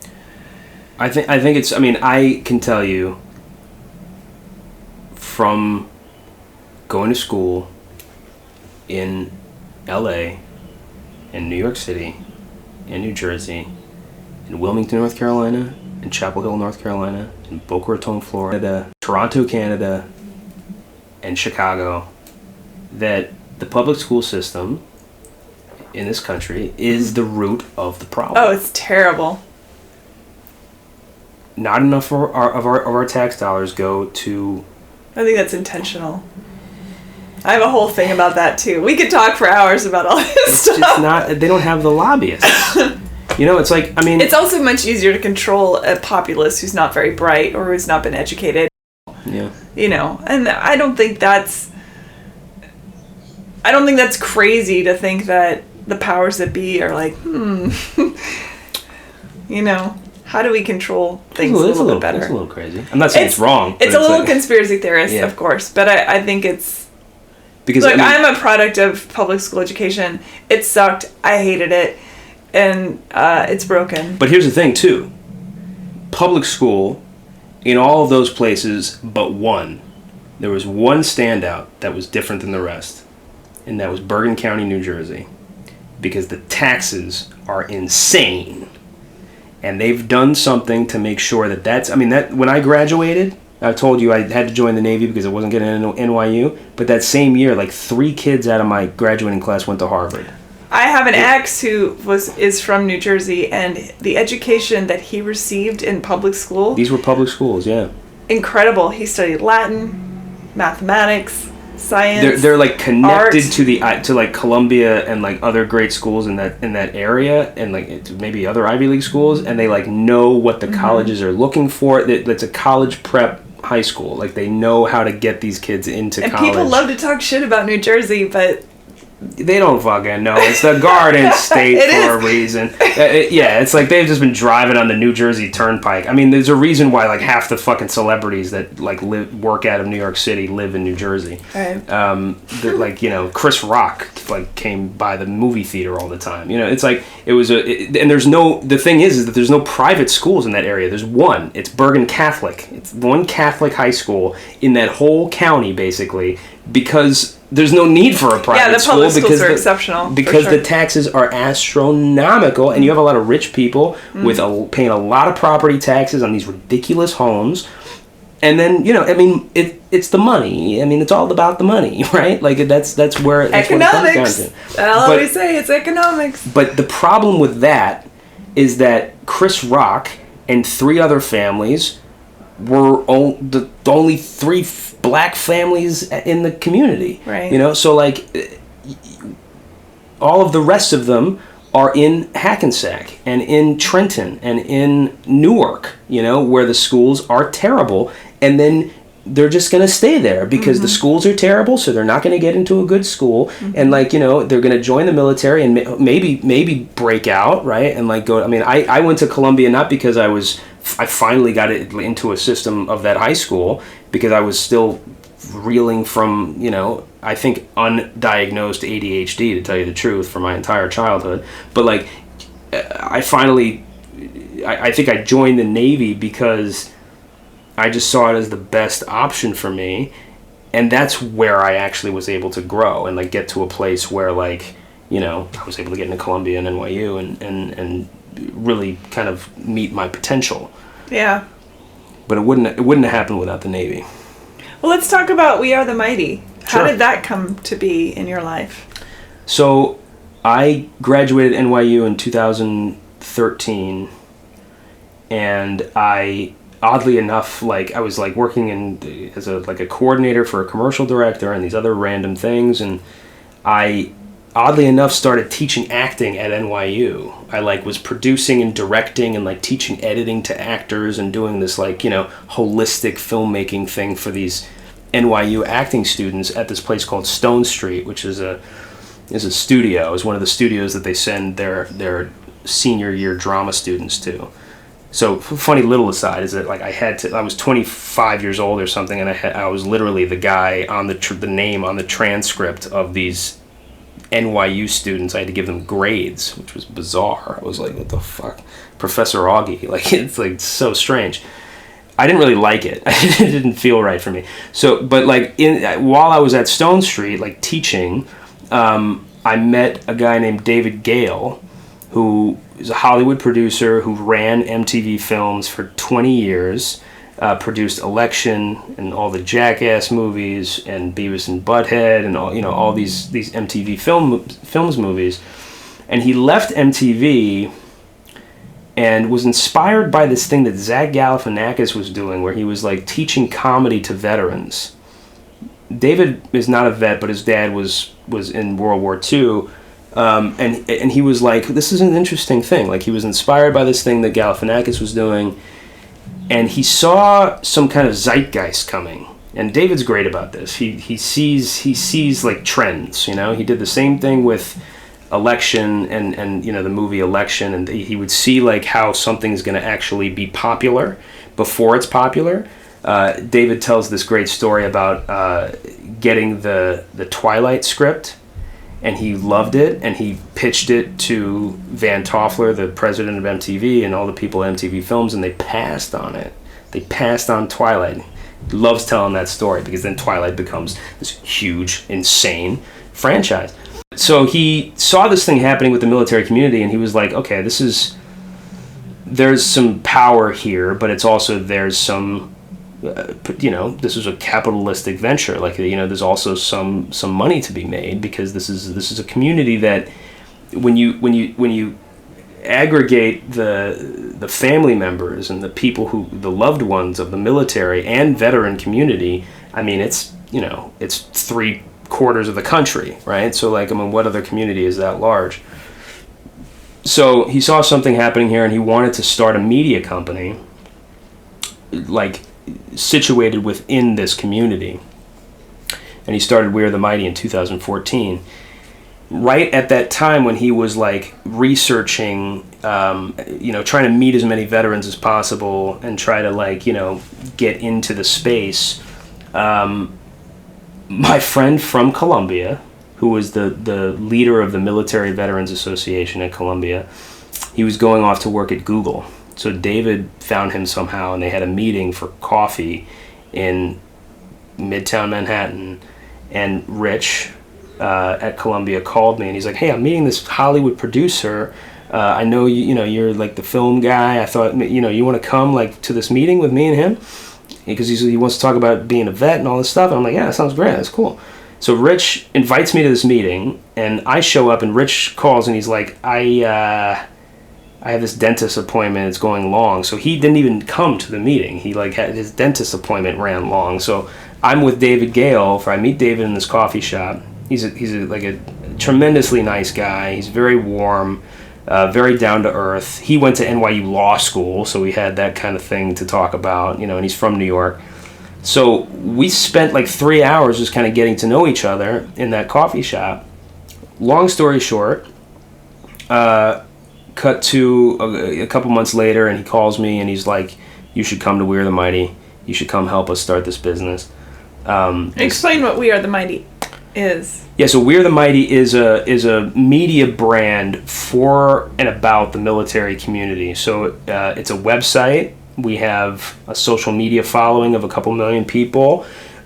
We produce anything from broadcast commercials to digital spots to digital series to television to things on Quibi and the Roku channel, and it's all situated within the military and veteran community. So we work with the VA a lot to make, for lack of a better term, PSAs. But when I produce PSAs, I try to make them cinematic and they're actually entertaining in some shape or form. And we do a lot of work for cause, but we also are a company just like MTV was a company where we're trying to be a brand. We're trying to stand for something cool, and we're trying to inform, but we're also trying to entertain people.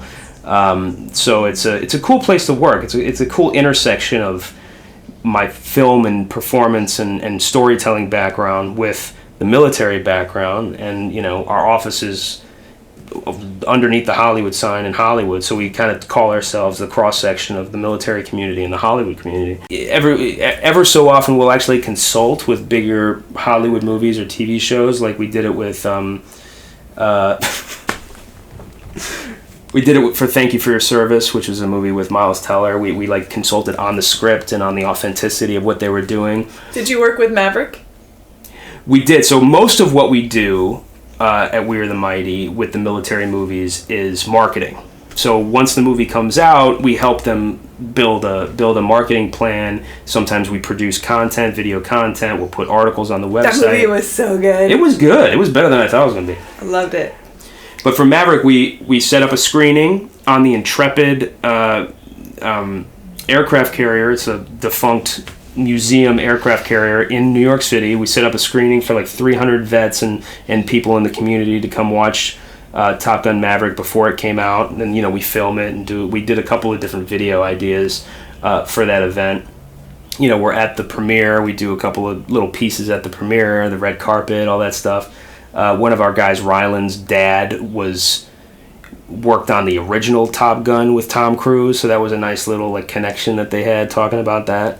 You know, it's little things like that to like connect a movie that has authenticity, that, you know, usually these days Hollywood's pretty good about making movies that are authentic about the military community. It used to be where, like, you know, it's just ridiculous, like they were just they didn't do any research, they didn't have like now you have to have a military advisor on set, sometimes even in the writer's room. Like they you know, a good filmmaker, good producers are going to want to make sure it's authentic to whatever story they're telling. They don't want to just, like, you know, these days at least. How much of We Are the Mighty works with the military to...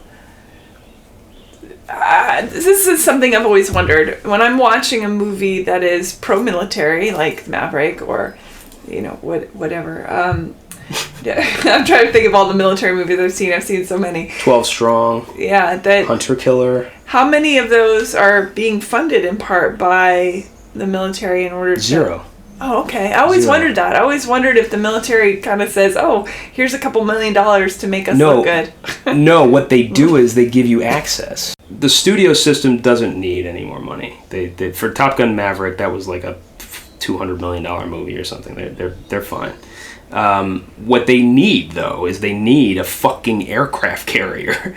You can't build one. You know, it's cost like $13 billion to build an aircraft carrier. So, like, it's like, you know... It's all access. It's about access. So, like, what they will give you is access to the aircraft carrier and take money from you, but not at a prohibitive rate, right? So, like, they'll take a fee, which is, like, pretty easy to pay for, but at the end of the day, it's really about the access that they give you. And they're only going to give you the access if they believe in what you're doing. So what happens here, and I've been through this process as a producer myself, is that you have to submit your project to the Hollywood Public Affairs Office of whatever. For Top Gun, it was the Navy. For whatever branch, every branch has a Hollywood Public Affairs Office. And if you, I mean, technically, they try to tell you that you're supposed to, like, you're required to do this if you have something that's going on television or in the movies, mm-hmm. or something that's to the broad audience that is about something in the military. You're, like, supposed to put it through them, and they're supposed to approve it or deny it. No matter what. No matter what. Oh, interesting. I mean, obviously you can do whatever you want. What about The Last Starfighter? I didn't see that one. I wonder if that's from the 80s, I think, and it's about fighting battles in space. I wonder if Space Force would now be like, you better... They're gonna retroactive the fucking... But certainly if you want any access or you want any support from the military itself, or, like, you know, most of my career for the past 10 years has been documentary, so obviously I need support. So we made a show about Army boot camp, so obviously we needed to be there. We needed to be embedded with them. We needed to be, you know, we're not journalists. We're not like, we don't have that kind of the card that we can pull that says we're journalists, you have to let us show what this is. It's journalistic access. We're not that. We're making stuff for profit. We're making creative stuff here. So what the military does to check the, you know, checks and balances that they do is they want to know, you know, that you're telling a story that's in service to what their messaging is, that you're not, you know, trying to do some kind of, like, gotcha thing against the military and show them in a bad light, and that it serves their mission in some way. And it's funny, one of the check boxes, one of the requirements is that it is going to have big distribution. So they're not going to support anybody. They're only going to support the things that, I mean, I've gotten denied plenty of times because stuff is going to digital, stuff is going to, like, app-based kind of, like, you know, videos that you're watching on your phone. That's not big enough for them. It's not.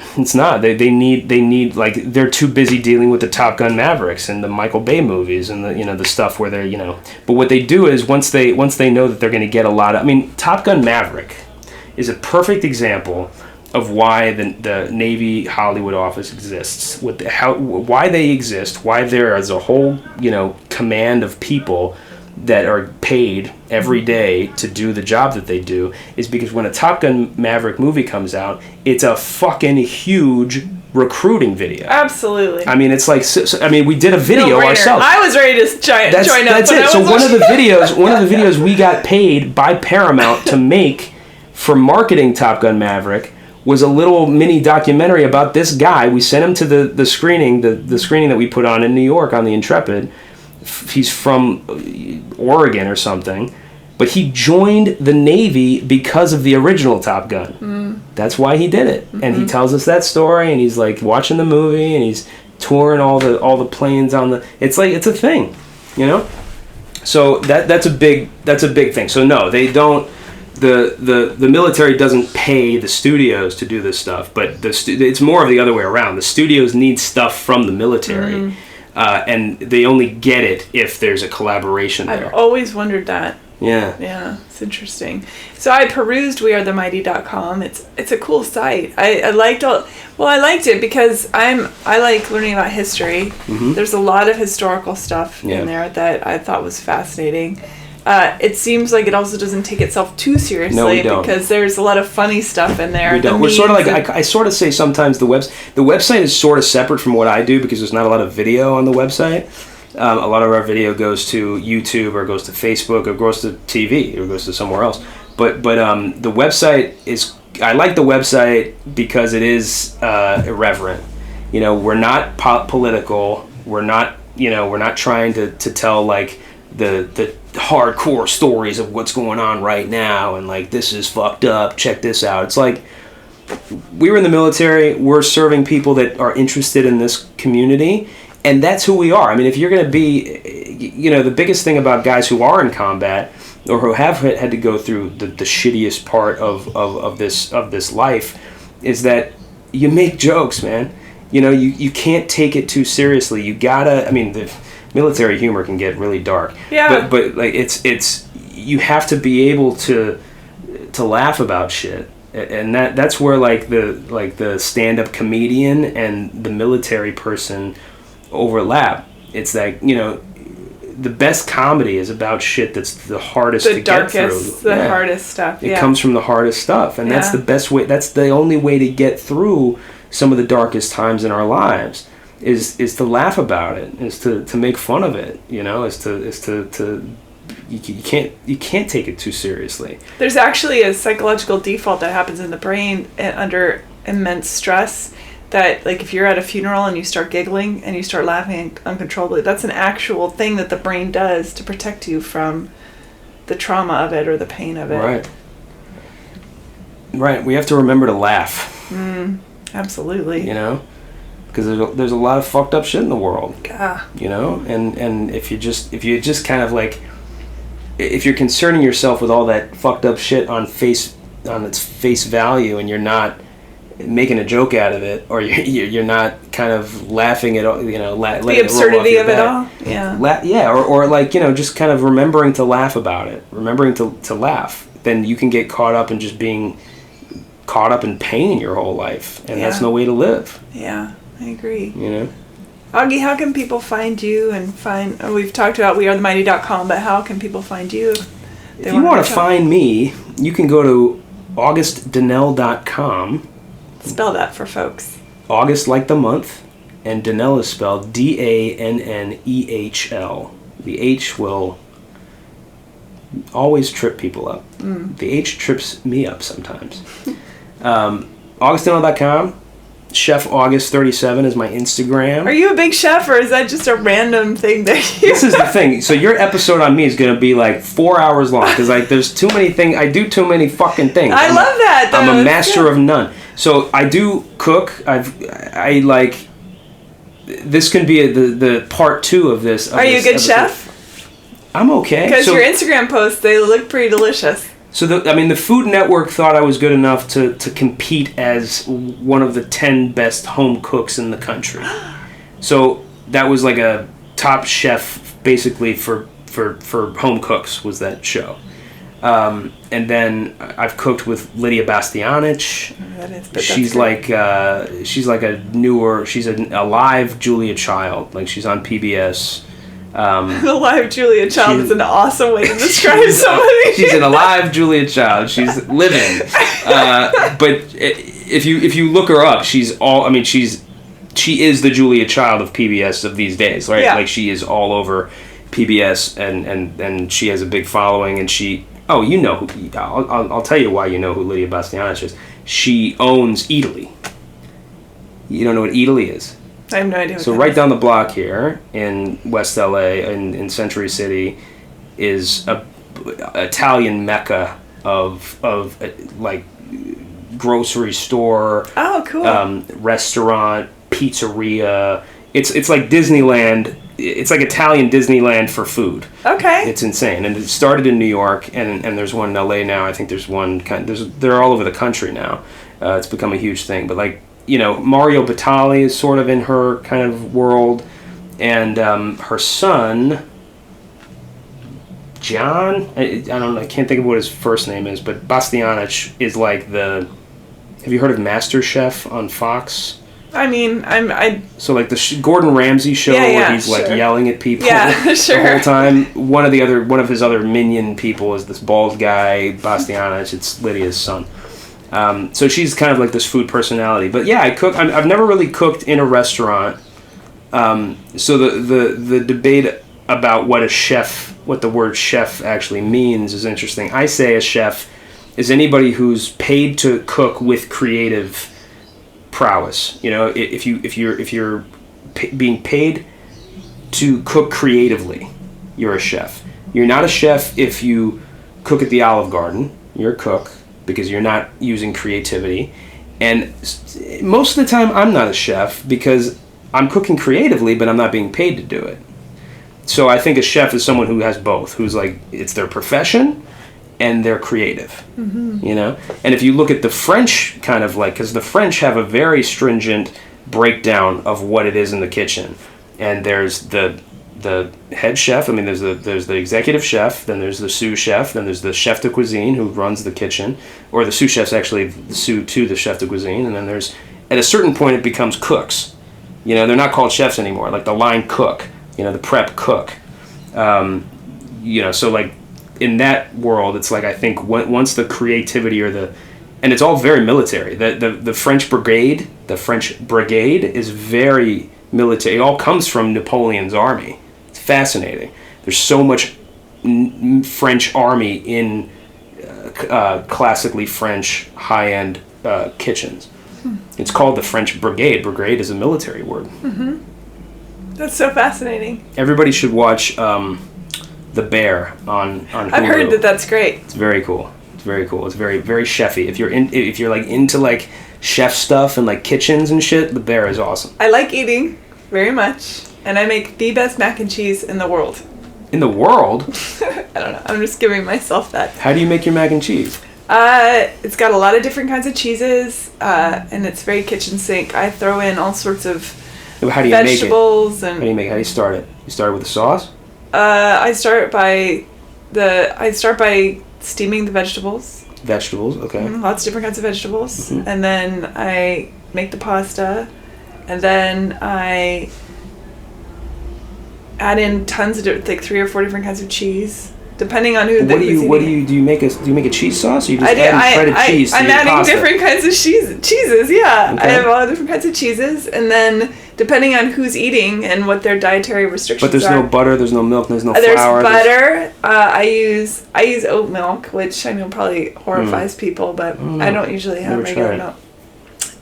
But you don't make a roux. You don't make a roux and then add it. I mean, kind of a little bit, I guess, because of so the pasta, then the butter, and then I add spices. And then I start with the different kinds of cheeses. I generally add. Nobody wants to hear all this. I generally add. Edit it, right? Yeah, I generally add.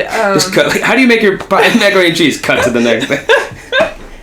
I add sour cream and I do sour cream. Okay. Yeah, I have jalapeno juice. I do some balsamic in there. Jesus. I mean, it's balsamic and jalapeno juice. So good. Okay. It's so good. And if I feel really fancy, I might bake it with breadcrumbs. I'm celiac, so I have to, accommodate that. But anyway, blah, blah, blah.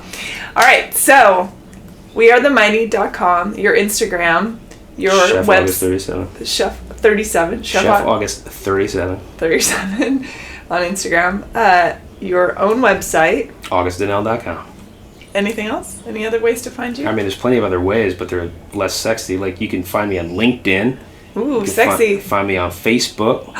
You can find me on That might be So it. you're kind of all over the place. I'll put links for everything. Sure. Augie, this has been a great conversation.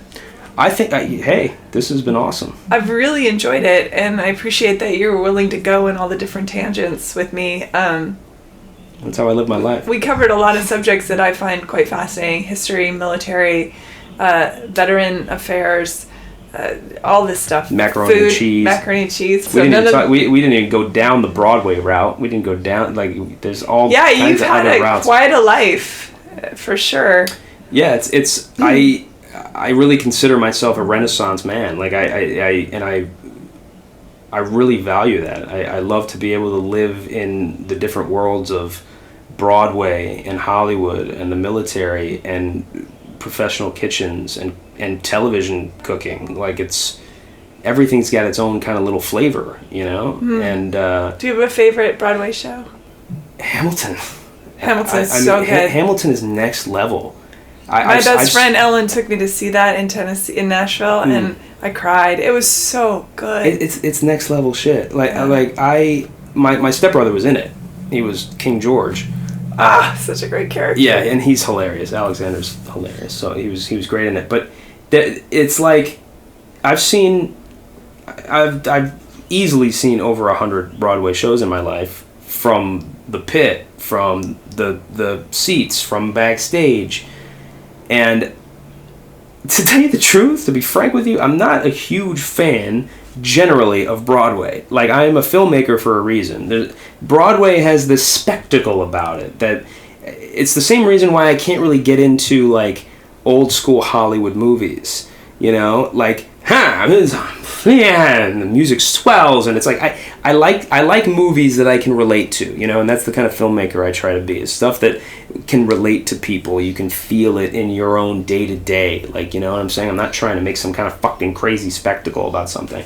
I love Evita, even though it's a spectacle, because of, Andrew Lloyd Webber music is great. It's kind of rocky, you know, it's like you can feel the rhythm. Also, I'm biased because my mom was Evita, but, like, you know, it's Broadway musicals for the most part. It's just not. I'm not really in it. I've spent my life in them. It's not something that you can just say. Cats is your favorite. Cats the worst. but Hamilton, you know, he's able to do something, and he does it with In the Heights too. Lynn is able to do something that it's next level. I mean, he's able to. He's a genius. I know people throw that word around. But yeah, he's something else. He's something else. Genius. He's not good as an actor.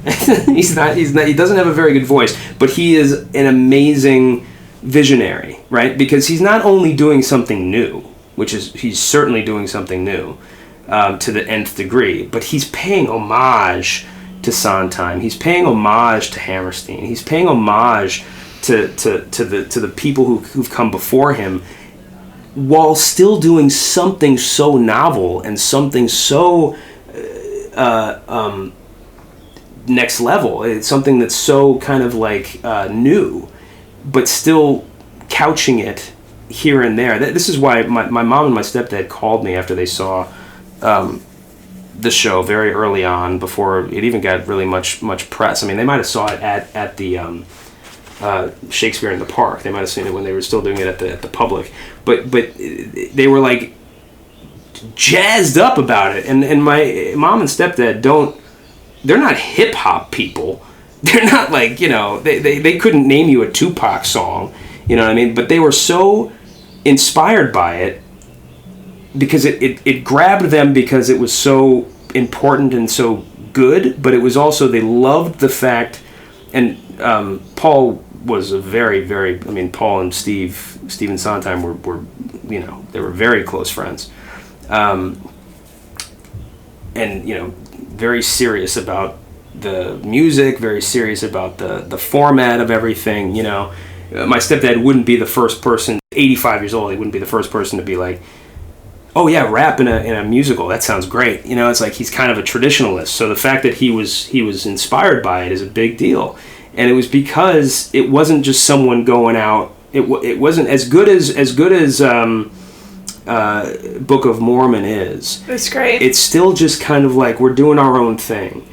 What Lynn is able to do is he's able to do something with that's fresh and what's interesting and so different, but still has tenets from old school Broadway, which does have very kind of stringent things, just like a French Kitchen. It has like these kind of tenets that we want in a traditional Broadway show, and he was able to keep that kind of shit. And I think that's why it really grabbed people like my mom and my dad, and obviously so many other people who don't even go to Broadway shows half the time. You know? Yeah, it really struck a chord. Absolutely. It's funny because I've been watching some old school sitcoms, and he shows up in a lot of these sitcoms as little bit characters. And every once in a while, Lynn. And everyone's in old sitcoms? Yeah, like in like How I Met Your Mother, or I never knew he was acting in that shit. Yeah, or Modern Family, or in these little characters. But it was funny because in How I Met Your Mother, he actually there's a whole episode of him doing this sort of freestyle rap, and I thought, God, isn't that interesting? Yeah. Nobody knew who that guy was going to become, right? And what he was going to create. But here he was dipping his toe in his possibilities, right. And it was neat to see that reflecting back on history of this guy who's like, I'm going to do something that's going to blow all of you away in such a humongous way. Yeah, he really kind of bet the house. Like he stayed true to himself, and it paid off, and that's very inspiring and awesome to see. Like he did it with In the Heights too. In the Heights is amazing as well. It's a little more linear as far as the story about Washington Heights, where he came from, and it's like a love story that happens there, but it's got West Side Story elements all throughout it, which is the way he pays homage to shit.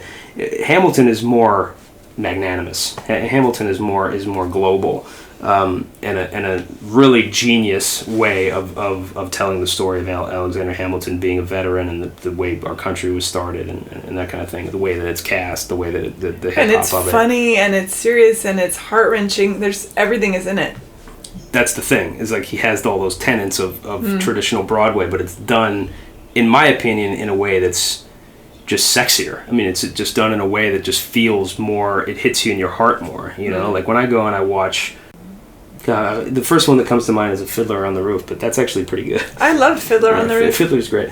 But like, going to see, Cats or Wicked, or even... I loved Wicked! I know, Wicked's great, but even like Rent, it's like, now it's time to sing, I gotta sing, it's like, there's something about Hamilton where it's like, I think the hip-hop of it makes it more, even though they're singing, even though we're getting into song now, and honestly, Evita has this too, that's a good thing, where it's like an opera.